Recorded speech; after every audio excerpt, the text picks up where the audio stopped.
प्रभु यीशु मसीह के महान सामर्थ्य नाम में आप सबको मेरा जय मसीह की। मैं परमेश्वर पिता का धन्यवाद करता हूँ आज की सुंदर समय के लिए। मेरे साथ आप निकाल लें भजन संहिता किताब, उसका पहला अध्याय और 1 से लेकर के 6 पद तक हम लोग पढ़ेंगे। वचन में लिखा है, क्या ही धन्य है वह पुरुष जो दुष्टों की युक्ति पर नहीं चलता और न पापियों के मार्ग में खड़ा होता और न ठट्ठा करने वालों की मंडली में बैठता है, परंतु वह तो यहोवा की व्यवस्था से प्रसन्न रहता है और उसकी व्यवस्था पर रात दिन ध्यान करता रहता है। वह उस वृक्ष के समान है जो बहती नालियों के किनारे लगाया गया है और अपनी ऋतु में फलता है और जिसके पत्ते कभी मुरझाते नहीं, इसलिए कि जो कुछ वह पुरुष करे वह सफल होता है। दुष्ट लोग ऐसे नहीं होते, वे उस भूसी के समान होते हैं जो पवन से उड़ाई जाती है। इस कारण दुष्ट लोग अदालत में स्थिर न रह सकेंगे और न पापी धर्मियों की मंडली में ठहरेंगे, क्योंकि यहोवा धर्मियों का मार्ग जानता है परंतु दुष्टों का मार्ग नष्ट हो जाएगा। भजनकार इस भजन संहिता में जो है संसार को 2 हिस्सों में उसने बांटा है।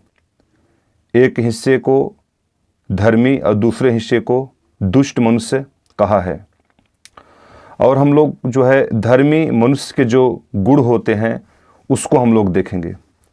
मेरे प्रियो, जब हम भजन संहिता 1 अध्याय को जब हम पढ़ते हैं तो हम पाते हैं कि धर्मियों के इसमें 4 गुण बताए गए हैं। और वो 4 गुण जो है वो हर वो व्यक्ति जो परमेश्वर को जानता है, उसके पीछे चलता है, उनमें ये होनी चाहिए। पहला जो गुण है धर्मी का, यहाँ पर बताया गया है, क्या ही धन्य है वह पुरुष जो दुष्टों की युक्ति पर नहीं चलता। आप जानते हैं दुष्टों की युक्ति पर न चलने का मतलब क्या है, उसका अर्थ क्या है।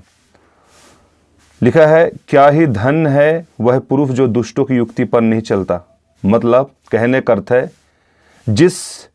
जो युक्ति बना करके, जिस स्वभाव में, जिस योजना के तहत जो एक दुष्ट व्यक्ति क्या करता है, चलता है, जीवन जीता है, तो प्रभु का वचन कहता है कि एक धर्मी व्यक्ति जो होता है वह दुष्ट की युक्ति के अनुसार जो है वो जीवन नहीं जीता।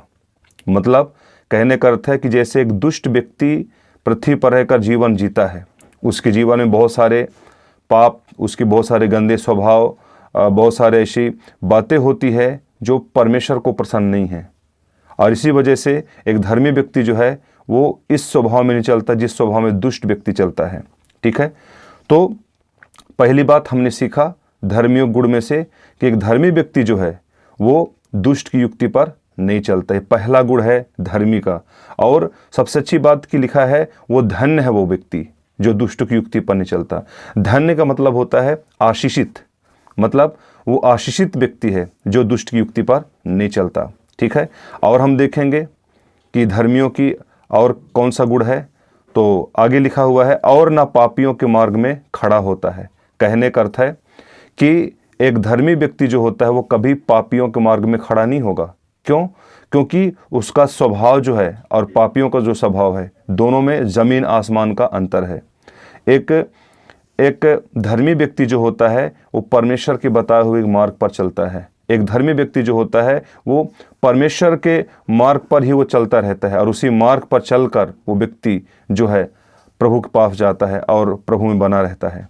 तो वो कभी भी जो है वो दुष्ट का मार्ग को जो है नहीं पकड़ेगा, न उस मार्ग में खड़ा होगा। हमेशा धर्मी व्यक्ति जो होता है वह परमेश्वर के मार्ग पर खड़ा होगा, परमेश्वर के मार्ग पर चलता है, परमेश्वर के मार्ग पर ही वो जीता है। तीसरा गुण जो है यहाँ पर बताया गया है, और ना ठट्ठा करने वालों की मंडली में बैठता है।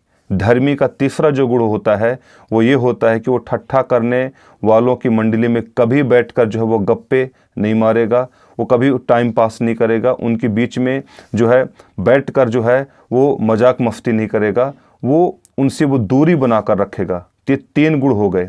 चौथा गुण जो है धर्मी का क्या है, लिखा है, परंतु वह तो यहोवा की व्यवस्था से प्रसन्न रहता है। मेरे प्रियो, यहाँ पर भजनकार कह रहा है कि एक धर्मी व्यक्ति जो होता है वो परमेश्वर के वचन से, परमेश्वर की व्यवस्था से, परमेश्वर की बातों से वो हमेशा प्रसन्न रहता है। और क्या करता है इससे, वो उस व्यवस्था मतलब परमेश्वर के वचन, आप जानते हैं कि पवित्र शास्त्र बाइबल में पुराने नियम में जो है जो व्यवस्था की जो किताबें हैं वो 5 पुस्तकें हैं, उत्पत्ति, निर्गमन, लय व्यवस्था, गिनती और व्यवस्था विवरण। तो इन 5 पुस्तकों का लगातार अध्ययन करता है। ये पुराने समय की बात बता रहा हूँ। आज तो हम लोग नई वाचा के लोग हैं, हम प्रभु यीशु मसीह के पीछे चलने वाले लोग हैं। आज हमें जो है पूरा पवित्र शास्त्र जो है हमें रात दिन हम जो है हमें उस पर ध्यान करना चाहिए, है ना। रात दिन जो है हमें जो है उस वचन से हमें जो है प्रेम करना चाहिए, उससे प्रसन्न रहना चाहिए और रात दिन उसका अध्ययन करना चाहिए। ठीक है। तो धार्मिक जो है ये 4 गुण जो है यहाँ पर बताया गया। पहला गुण कि धर्मी व्यक्ति जो है वो दुष्ट की युक्ति पर नहीं चलता है, और दूसरा दिया है कि धर्मी व्यक्ति जो है पापियों के मार्ग में खड़ा नहीं होता है। तीसरा गुण जो है धर्मी व्यक्ति कभी ठट्ठा करने वालों की मंडली में नहीं बैठता है। और चौथा और अंतिम है कि धर्मी व्यक्ति जो है वो हमेशा परमेश्वर के वचन से खुश रहता है और परमेश्वर के वचन पर रात दिन वो ध्यान करता रहता है। लेकिन आपको मालूम है जिन धर्मी व्यक्ति के जीवन में ये 4 गुण पाए जाते हैं उनको परमेश्वर ने 4 प्रकार के आशीषें देने का वायदा किया है।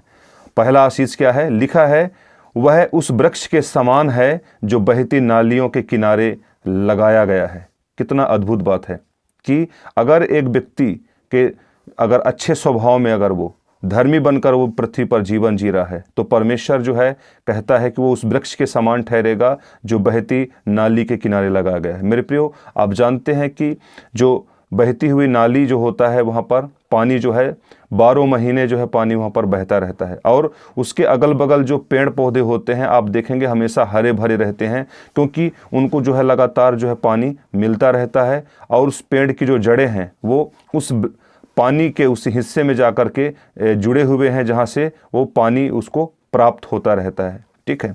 और आगे लिखा हुआ है दूसरा आशीष क्या लिखा हुआ है? और वो अपनी ऋतु में फलता है। मतलब जब जब उसका समय आएगा, टाइम आएगा, तो वो वृक्ष जो है क्या होगा? फलेगा।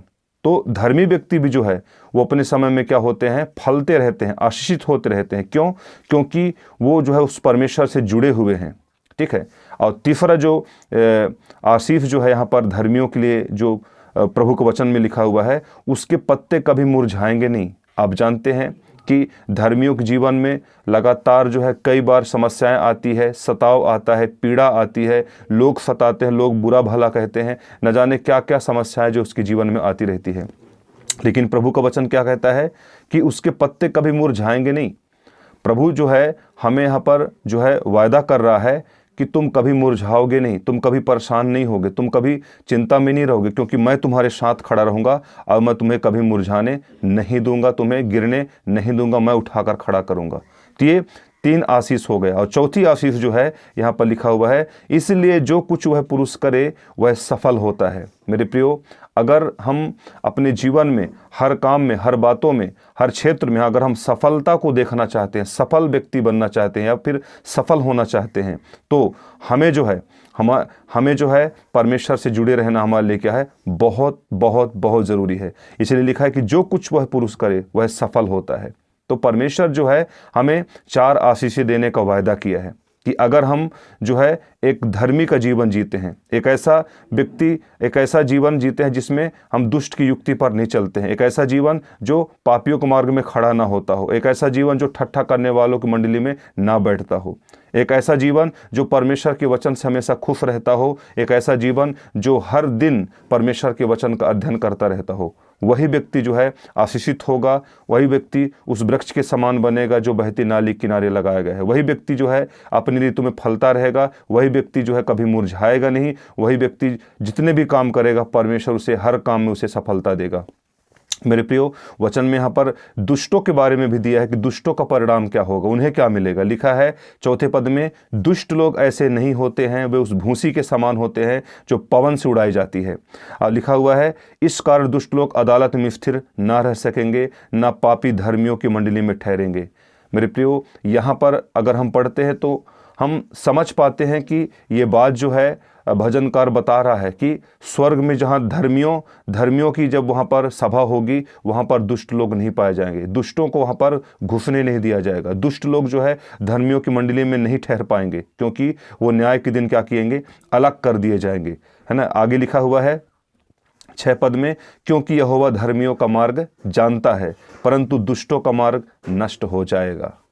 तो अगर एक व्यक्ति दुष्टता के स्वभाव को लेकर पृथ्वी पर जीवन जी रहा है, वो व्यक्ति कभी भी धर्मियों की सभा में नहीं बैठेगा और वो परमेश्वर को नहीं देखेगा, और न्याय के दिन वो किसी भी बात को लेकर जो है वो निर्दोष नहीं ठहराया जाएगा, दोषी ठहराया जाएगा अगर वो जो है एक दुष्ट व्यक्ति बना है और दुष्टता के स्वभाव में अगर वो जी रहा है। तो मेरे प्रियो, हम पृथ्वी पर इसलिए हैं क्योंकि परमेश्वर हमें चाहता है कि हम एक धर्मी का जीवन जिएं और अपने जीवन के द्वारा, अपने स्वभाव के द्वारा, अपने कार्यों के द्वारा जो है हम परमेश्वर का परिचय दें, परमेश्वर के बारे में हम लोगों को बताएं और हम बताएं कि अच्छा मार्ग क्या होता है और बुरा मार्ग क्या होता है।